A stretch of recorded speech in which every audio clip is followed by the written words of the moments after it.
በአሁኑ ሰዓት ፋራ መሆን ማለት ዓለማዊ መሆን ማለት ነው። በጣም ብልጥና ዘመናዊ ሰው ነው የምለው መንፈሳዊ ሰው ነው። ነጠላውን ቆንጆ አጎ ለብሶ ታጥቦ ምናምን ብሎ ቆሞ ቅዳሴውን ያስቀድሳል፣ አማትቦ ጸሎቱን ያደርጋል፣ ጠላቱን ያባራል፣ ወዳጁን ያቀርባል።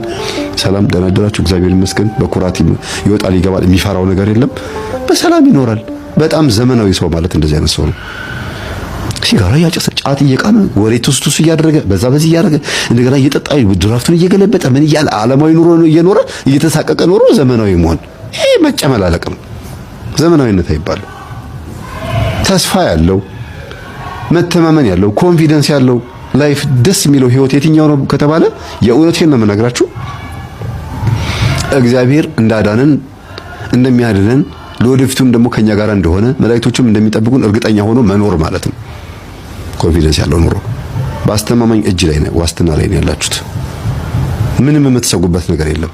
መኪና የሚግጨት እንብለውም ሙት ምንም ሙት ወይ እኔ ንስሐ ሳልገባ ብላችሁ የምትፈሩበት ነገር የለም። እኔ እግዚአብሔርን በተቻለ መጠን አክብሬዋለሁ።